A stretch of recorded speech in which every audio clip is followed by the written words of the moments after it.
Good morning all of you. सांख्यिकी विषय में सभी का हार्दिक स्वागत है। हमारा जो टॉपिक है वो है मोड यानी कि बहुलक। पिछले वीडियो के अंदर हमने इंडिविजुअल सीरीज के अंदर मोड की कैलकुलेशन देखी थी। इस वाले वीडियो के अंदर हम खंडित श्रेणी यानी कि डिस्क्रीट सीरीज में किस प्रकार से बहुलक की गणना की जाएगी उसको देखेंगे। बहुलक खंडित श्रेणी में भी हमारे पास मेथड्स है। उसमें पहला मेथड है निरीक्षण द्वारा। इसको हमने पिछले वीडियो यानी इंडिविजुअल सीरीज में देखा था। इस पर भी देखे कि केवल देखने मात्र से ही मालूम चल जाता है कि हमारा बहुलक कौन सा है, लेकिन इसमें कुछ चीज़ें हैं। क्या है इसमें, यदि आवृत्ति बंटन नियमित हो तथा उनके पद मूल्य सजातीय हो तो मात्र निरीक्षण के द्वारा ही बहुलक का निर्धारण किया जा सकता है। यानी कि कंटिन्यू चलनी चाहिए सीरीज, बीच में टूटा हुआ नहीं होना, घटते हुए बढ़ते क्रम में नहीं, यानी बढ़ते हुए क्रम में ही चलती रहनी चाहिए। साजाते हो एक जैसी होनी चाहिए, अलग अलग नहीं हो, पॉइंटों में नहीं हो, कभी कैसे नहीं हो, इस चीज़ का ध्यान रखना पड़ेगा। जैसे हम देखें, निम्नलिखित सारणी में एक कक्षा के विद्यार्थियों के प्राप्तांक प्रस्तुत है। बहुलक प्राप्तांक ज्ञात कीजिए। Mark of 10 48 × 50 50 51 52 53। Number of student है 4 10 20 11 3 और 2। तो इस श्रेणी में आवृत्ति नियमित है, अतः निरीक्षण से ही बहुलक का निर्धारण किया जा सकता है। अधिकतम आवृत्ति 20 है जिसका मूल्य 50 है, अतः बहुलक प्राप्तांक 50 हो गया। केवल निरीक्षण के ही मात्रा से ही मालूम चल गया। एक तो नियमित होनी चाहिए हमारा आवृत्तियाँ और सजातीय होनी चाहिए, अलग अलग प्रकृति की नहीं होनी चाहिए। इस प्रश्न में हमें इजीली ज्ञात हो गया। लेकिन जहाँ आवृत्तियों की संख्या बहुत ज़्यादा हो, सहजातीय नहीं हो, उस दशा के अंदर बहुलक की गणना खंडित श्रेणी में किस प्रकार की कैसे की जाएगी, किस प्रकार से की जाएगी, देखिए हम इसको।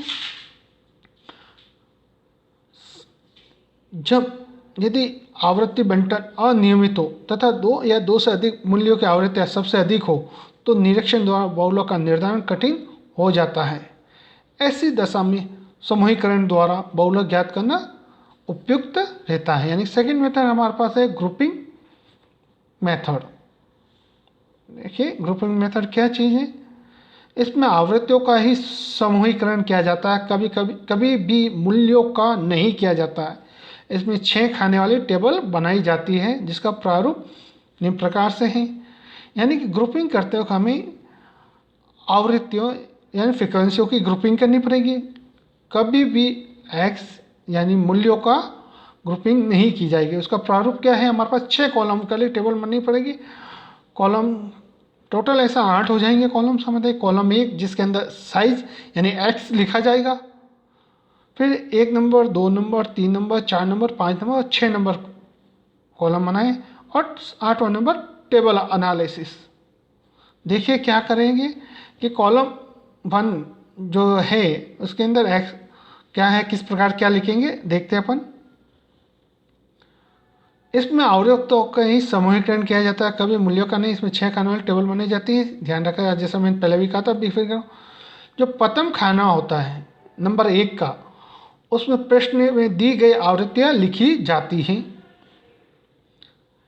सेकेंड कॉलम यानी द्वितीय खाना, इसमें प्रथम खाने में दी गई आवृत्तियों में से दो आवृत्तियों के जोड़े बनाकर उनका योग लिखा जाता है। तृतीय खाने में, इसमें प्रथम खाने में दी गई आवृत्तियों में से प्रथम आवृत्ति को छोड़कर शेष दो आवृत्तियों के जोड़े बनाकर योग किया जाता है। इन चीज़ों का ध्यान रखना। फोर्थ कॉलम या चतुर्थ खाना, इसमें प्रथम खाने में दी गई आवृत्तियों में से प्रथम 3 आवृत्तियों के जोड़े बनाकर उनका योग्य किया जाता है। पंचम खाना यानी फिफ्थ कॉलम, इसमें प्रथम खाने में दी गई आवृत्तियों में से प्रथम आवृत्ति को छोड़कर शेष 3 आवृत्तियों के जोड़े बनाकर उनका योग लिखा जाता है। छठा खाना, इसमें प्रथम खाने में दी गई आवृत्तियों में से प्रथम 2 आवृत्तियों को छोड़कर शेष 3 आवृत्तियों के जोड़े बनाए जाता है। जब भी फिर इन जोड़ों में जब भी बनाए हमने आवृत्तियों को, जब जोड़े बनाए थे, चाहे दो दो के बनाए, तीन तीन के बनाए। तो ईच कॉलम के अंदर अपन देखेंगे किन जोड़े की सबसे ज़्यादा टोटल आई। उस टोटल को हम एनालिसिस टेबल के अंदर जिन जिन आवृत्तियों को मिलाकर टोटल मिलती, उन उन आवृत्तियों के आगे एक एक खड़ी लाइन कर देंगे, जिससे कि हमें बाद में ज्ञात करने में आसानी होगी। प्रश्न सॉल्व करेंगे जब आपको समझ में काफ़ी अच्छा आएगा। ये विश्लेषण सारणी, जैसा मैंने कहा था कि विश्लेषण सारणी में प्रत्येक बार जब समूहीकरण तब उस खाने में जिसके आवृत्तियों के योग की जोड़ सबसे ज़्यादा होती, उनके आगे विश्लेषण सारणी में एक खड़ी रेखा खींच दी जाती है। जिसकी रेखा सर्वाधिक होगी वही पद या मूल्य बहुलक होगा। ये रेखाएं जब सारणी टेबल में खींची जाएगी तो हमें यह ध्यान रखना है कि 1 2 3 4 जैसे 5वें नंबर की हो जाती है तो उसको क्रॉस के लाइन में अपन खींचेंगे। इसलिए करते हैं जिससे हमें कैलकुलेशन आसानी हो जाए कि हमें एक एक लाइन नहीं गिने। हमें मालूम है कि ये 5 6 अगले 2 और है तो 5 और 2 7 इसकी रेखाएं हैं। इस कारण से इसको जैसे 4 और 5 वो होते क्रॉस कर देना है, फिर वापस 1 2 3 4 और 5 उसी सीरीज देखेंगे हम प्रश्न के अंदर। जैसे हमारे पास बहुलक क्या करना है, साइज दे रखी है 15 16 17 18 19 20 21 22 23 24 और 25। फ्रिक्वेंसी दे रखा है 48 52 56 60 63 57 55 50 52 41 और 57। इसको हम प्रश्न में करें जैसे हमने ये बनाया है कि जो हमारे 6 टोटल 8 कॉलम की थी, जिसमें 6 कॉलम तो जिसके अंदर हमें ग्रुपिंग वाला करना है। सबसे जो पहला कॉलम है उसके अंदर साइज यानी एक्स को लिख दिया जाएगा। एक्स हमारे पास था 15 16 17 18 19 20 21 22 23 24 और 25। फिर हमने कहा था कॉलम फर्स्ट के अंदर फ्रिक्वेंसी जो थी हमारे उसको लिख देंगे। जो फ्रिक्वेंसी थी 48 52 56 60 63 57 55 50 52 41 और 57। हमने ये कहा था कॉलम 2 के अंदर क्या करेंगे कि प्रथम 2 आवृत्तियों को जोड़ करके योग लिख देंगे। प्रथम 2 आवृत्तियाँ यानी कि 48 और 52 दोनों का जोड़ लिख दिया हमने, 100 हो गया। फिर अगली 2 आवृत्तियाँ 56 और 60 का 116। फिर 2 अगली आवृत्तियाँ 63 और 57 का 120। उससे अगली 2 आवृत्तियाँ 55 और 50 का 105 और उससे अगली आवृत्तियाँ 52 और 41 उसका 93। यदि कोई आवृत्ति शेष रह जाती है तो उसको छोड़ दिया जाएगा। 2 का ग्रुप नहीं बन रहा है, 3 का ग्रुप नहीं बन रहा है तो उन आवृत्तियों को छोड़ दिया जाएगा। अब कॉलम 2 के अंदर सबसे ज़्यादा हमारी जोड़ किसकी आई थी, 120 यानी कि 63 और 57 को मिलाकर। तो हम क्या करेंगे एनालिटिकल टेबल के अंदर 63 और 57 के अंदर एक एक खड़ी लाइन खींच देंगे। एक एक खड़ी लाइन खींच देंगे किसके अंदर, जिसकी जिन कॉलम्स या जिन फ्रिक्वेंसी को मिलाकर जोड़ सबसे ज़्यादा आई थी। तो थी 63 और 57 मिलाकर 120 थी। तो एक खड़ी लाइन 63 के अंदर वाले में, एक खड़ी लाइन 57 वाली फ्रिक्वेंसी के अंदर। फिर थर्ड कॉलम में हमने कहा था प्रथम कॉलम की प्रथम आवृत्ति को छोड़कर अगली 2 आवृत्तियों के जोड़ किए जाएंगे। यानी कि 48 को छोड़कर अब 52 और 56 का योग हमारे पास आया 108, 60 और 63 का 123 और 57 और 55 का 112, 50 और 52 का 102, 41 और 57 का 98। इस प्रकार से 2 की अपन तीसरे वाले कॉलम में भी की, एक आवृत्ति प्रथम आवृत्ति को छोड़कर। इसमें भी योग देखेंगे जिसका सबसे ज़्यादा है उस योग वाले जिनको मिला के बनाता है उन वाली फ्रिक्वेंसी में अपन एक एक खड़ी लाइन बढ़ा देंगे। तो हमारे पास देखिए हमारे पास थर्ड कॉलम में 123 सबसे ज़्यादा था, तो वो इनको मिलाकर 60 65 वाली फ्रिक्वेंसियों को बनाकर बना था। तो एक एक खड़ी लाइन और एक 60 के अंदर और एक 63 के अंदर। इस प्रकार 60 के अंदर एक हो गई और 63 के अंदर 2 लाइनें हो जाएगी। इस प्रकार लाइनें बढ़ती जाएगी। हर कॉलम की जब हम टोटल करेंगे देखेंगे सर्वाधिक है उसको लिखेंगे।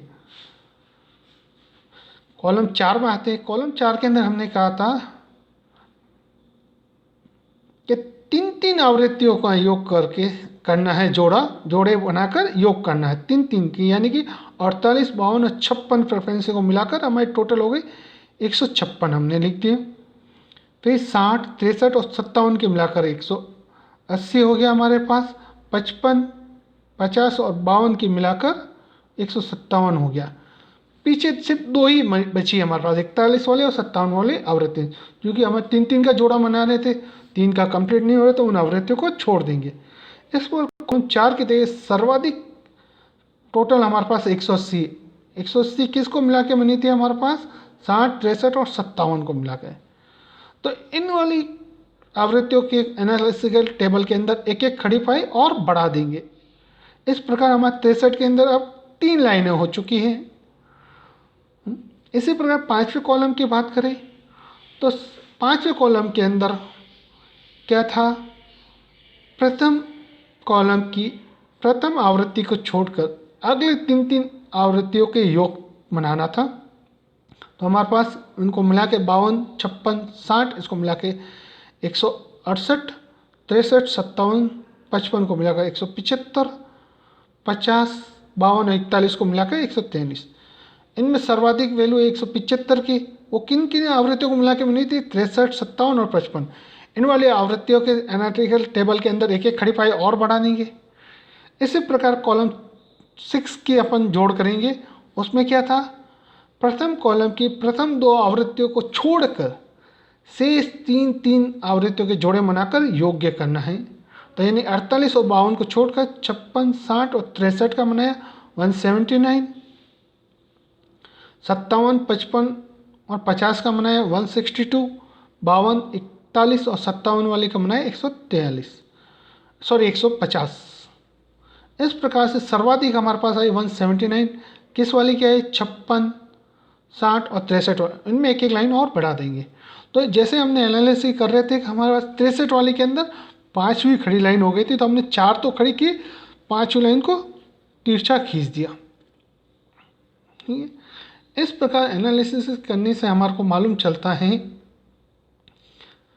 कि हमारा सर्वाधिक किसके अंदर आई एनालिसिस करने पर? 63 वाला, यानी कि हमारा 63 बहुलक हो गया इस वाले के अंदर, फ्रिक्वेंसी के अंदर, यानी एक्स मूल्य 19 जिसका मूल्य है उसका बहुलक क्या है? 63। इस प्रकार से हम ग्रुपिंग मेथड को सॉल्व करेंगे। आशा करता हूँ वीडियो पसंद आया होगा। नए वीडियो में जुड़े रहिएगा। हमें लाइक और सब्सक्राइब करना ना भूलें। किसी प्रकार की समस्या हो तो कमेंट करना ना भूलें। अगले वीडियो में और मिलेंगे बहुलक के कैलकुलेशन कंटिन्यूस सीरीज के अंदर। धन्यवाद।